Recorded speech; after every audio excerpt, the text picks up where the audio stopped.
Have you ever looked into a woman's eyes and thought, this is the one? And yet months later, you're on your knees not from proposal, but from collapse. Not because she changed, but because the illusion shattered. What if I told you that the woman you loved never existed?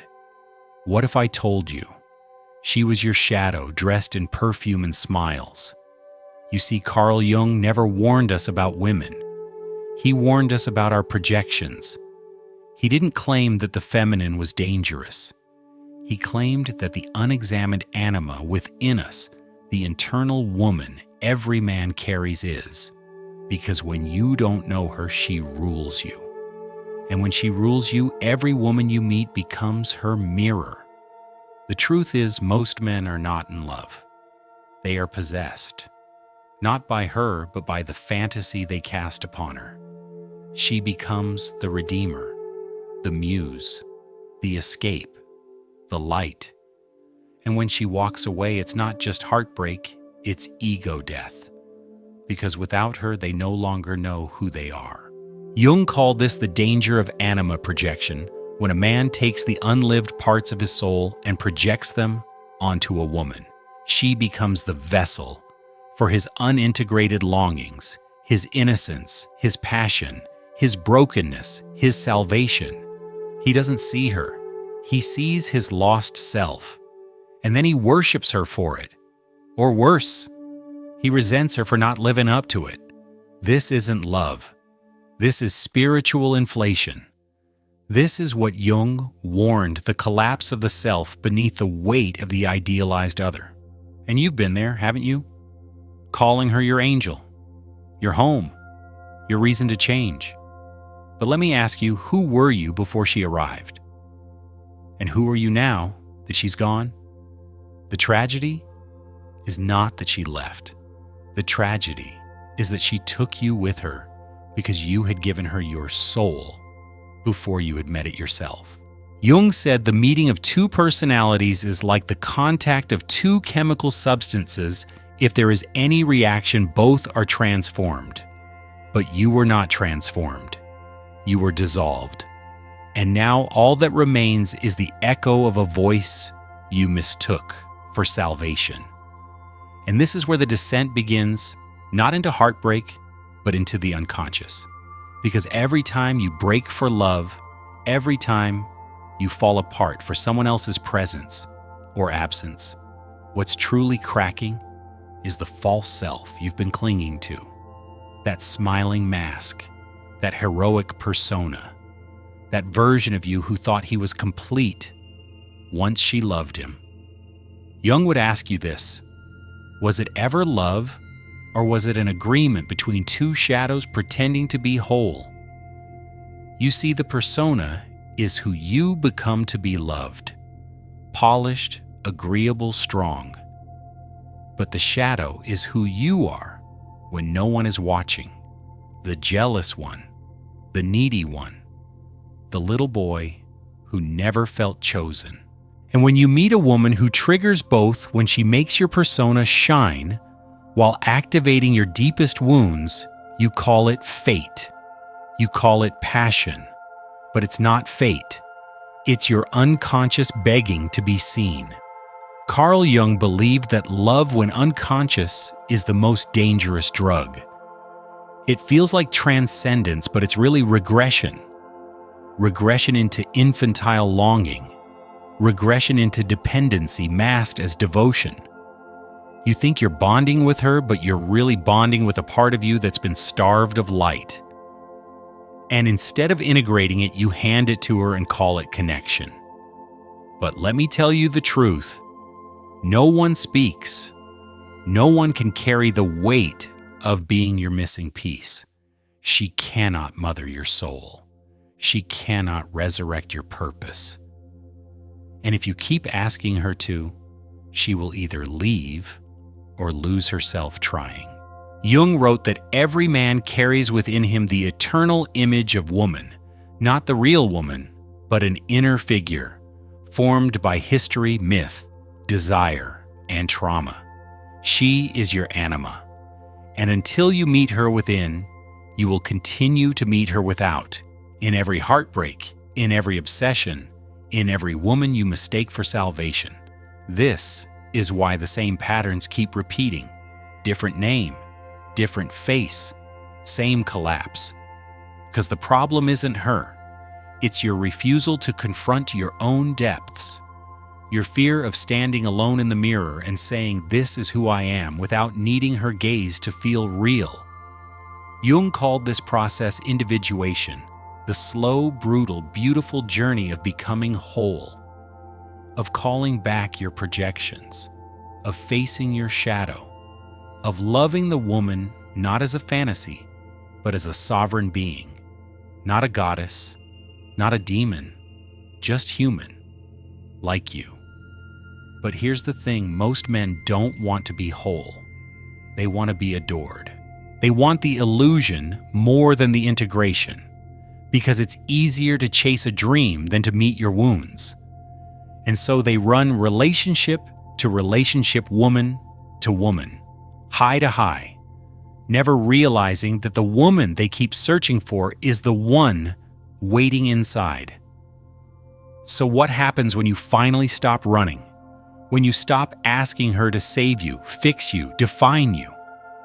Something extraordinary begins. The fantasy dies, but the truth begins to breathe. And it will hurt, because the truth doesn't flatter you. It doesn't seduce you. It doesn't feed your ego or whisper sweet nothings in the dark. It breaks you open. It shows you the boy behind the mask, the boy who learned that love must be earned, that affection must be performed, for that being chosen means being good.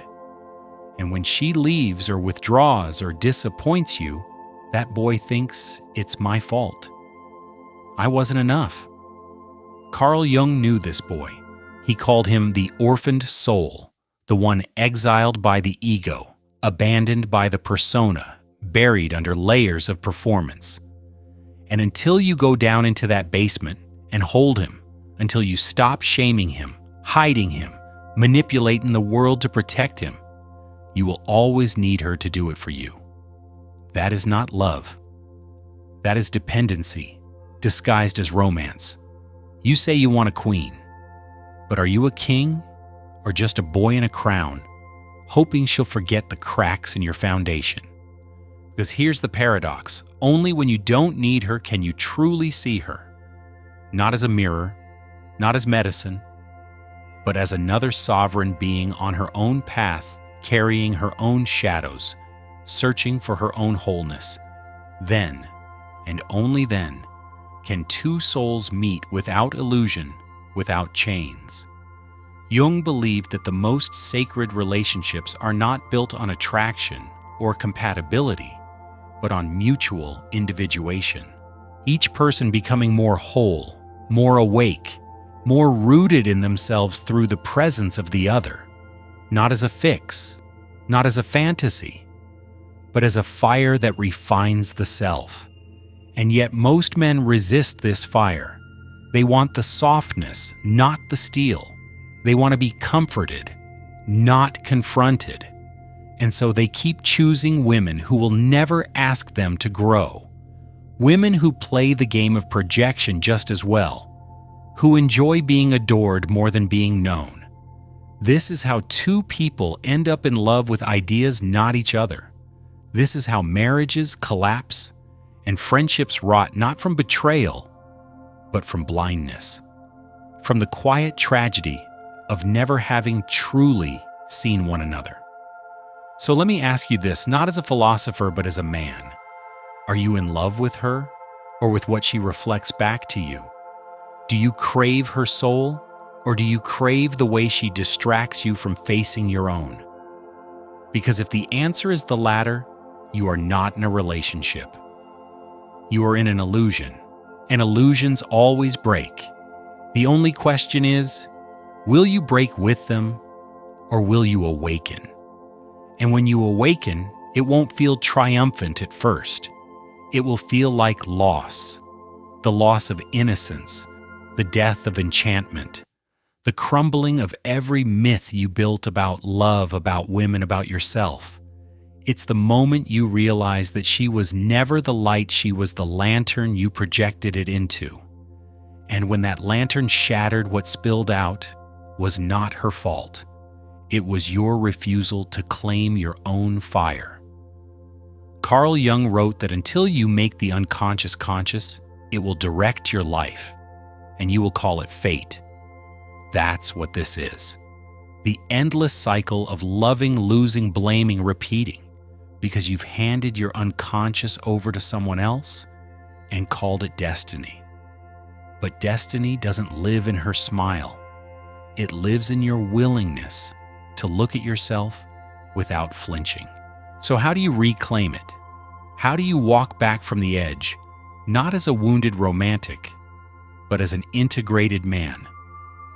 You begin by reclaiming your anima, by calling back the woman you've scattered across the bodies and voices of every lover who made you feel significant. You gather her from your fantasies, your songs, your poems, your pain, and you say, I see you.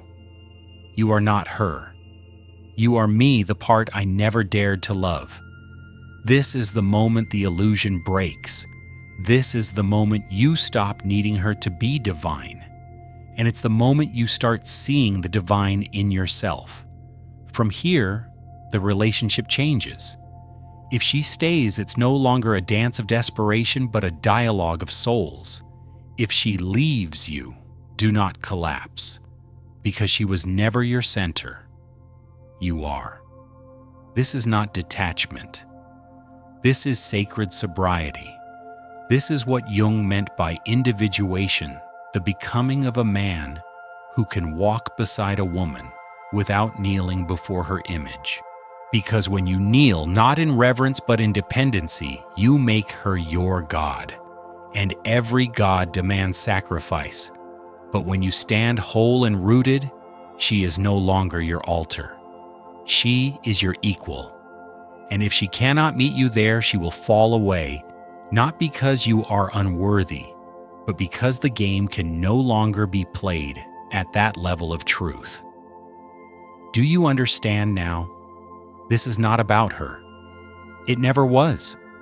It's about your inability to hold yourself through the storm of longing, your addiction to mirrors instead of meaning, your hunger for someone to choose you so you can avoid choosing yourself. And here's the hardest truth Jung would whisper to you. Every woman who leaves you with a gift. The gift of seeing where your soul still begs for attention. She leaves, and in the silence that follows your illusions, scream. The fantasies you mistook for love tear at your insides, not because she was cruel, but because you had built too much of your identity around her response. Her approval was your compass, her affection your validation, her presence your proof that you mattered. And now, stripped of her gaze, you are forced to see what remains, just you. No applause, no reflection, no soft place to hide. This is the sacred moment Carl Jung called the confrontation with the shadow. It's not a metaphor, it's a reckoning. It's when the man who once begged to be seen must finally see himself. Not the polished self, not the performing self, but the aching, frightened, hidden one. He is not impressive. He is not noble, but he is real. And that makes him more powerful than any mask you've ever worn. You begin to realize it wasn't her beauty that broke you. It was the pressure you placed on her to carry what you refused to feel. You asked her to be the mother, the muse, the meaning. But no one can be all that, not without losing themselves. And the tragedy is that many try until they can't, until they break too. And the ruins you sit in now, they were built by two people running from their own wholeness. Jung didn't say this journey would be clean. He didn't promise transcendence. He promised integration. And integration is messy. It's not about becoming a saint. It's about becoming complete. So you gather the parts, the jealous one, the insecure one, the arrogant one, the hopeless, romantic, the cynic. You stop exiling them. You invite them to the table. You say, I see you. I won't let you drive, but I will no longer pretend you don't exist. This is how you begin to govern yourself, because a man ruled by his shadow is a boy wearing armor. But a man who has made peace with his darkness becomes impossible to manipulate. Not because he rejects love, but because he no longer needs love to feel worthy. And that, my friend, is what terrifies the world. A man who loves with open eyes. A man who chooses not to possess, not to escape, but to witness. To witness the woman, not as a fantasy, but as a soul. To witness himself, not as a victim, but as the author. Jung said, wholeness is not achieved by cutting off a portion of one's being, but by integration of the contraries. So don't run from what broke you. It came to reveal what you still hide, and now you stand at a threshold, not between you and her, but between who you were and who you are still becoming. You see, most men never reach this place. They run back to the next illusion, back to the next woman who makes them forget themselves, back to comfort, back to the cave. But you've seen the light flicker at the edge of your soul. You've felt the fire that doesn't burn, it purifies. And once you've tasted that truth, you can never fully return to sleep. Carl Jung called this the symbolic death, when your former self dissolves, not through tragedy, but through insight, through the radical act of seeing. And when you see clearly, you stop blaming her. You stop blaming women. You stop blaming fate. You realize it was always about your inner split, your refusal to unite the parts of you that cry out for reconciliation, your hunger to be loved while fearing to be known, your thirst for connection while guarding your vulnerability like a dragon hoarding gold. The path forward is narrow, but it is yours. It begins not with detachment, but with devotion. Not to her, to truth. To the truth that you are not half a soul in search of your missing piece. You are a complete being in the process of remembering himself. So when the next woman enters your life, and she will do not project, do not worship, do not collapse, see her, and let her see you. Not the mask, not the performance, the you who has met his shadow and did not run. This is sacred ground. Because when two souls who have faced themselves choose to meet each other not to escape loneliness, but to walk beside it, something holy begins. Not fireworks, not obsession, but fire. Quiet, steady, eternal. This is the love Jung dreamed of. Not two people fixing each other, but two people witnessing each other. Not lovers clinging to fantasy, but souls committing to reality, no matter how raw it gets. And if she cannot walk there with you, you do not chase. You bow in respect and continue on, because you are no longer looking for someone to complete you. You are building a life that reflects the wholeness you now carry, and that, my friend, is where the war ends. Not in her arms, but in the quiet, grounded strength of your own. And as you continue walking lighter now, not because the path is easy, but because the weight is finally yours, you begin to notice something else. The silence inside you is no longer empty. It is alive. It speaks. It doesn't scream like desire. It doesn't ache like longing. It whispers like wisdom. You begin to feel the difference between loneliness and solitude, between hunger and presence, between needing her and honoring her. Because when you no longer need her to fix the chaos inside you, you can finally meet her with reverence, not desperation. Carl Jung said, your vision will become clear only when you can look into your own heart. Who looks outside dreams? Who looks inside awakes? And you now are waking, slowly, brutally, beautifully. You no longer beg to be chosen, because you've already chosen yourself. And in that act, you become magnetic, not to the fantasy, but to the real.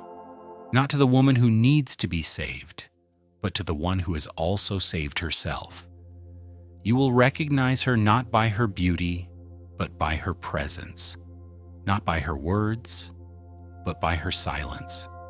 Not by how she makes you feel, but by how deeply she sees you and remains.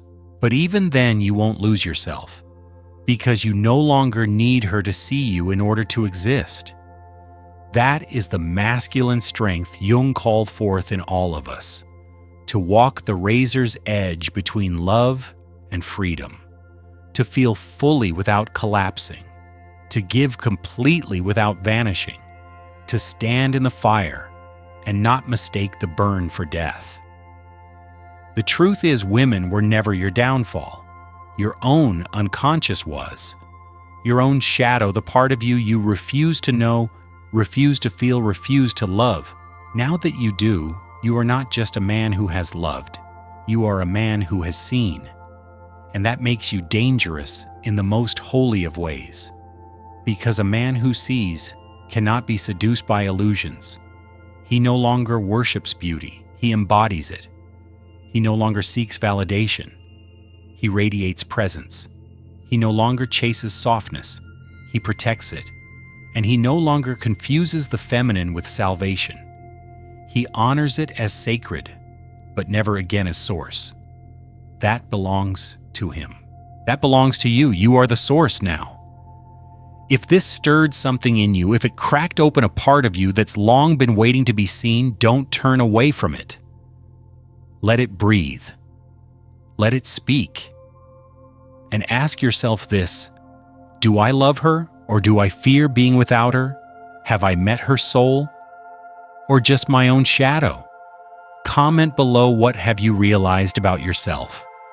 And what part of you are you ready to reclaim? This is not the end.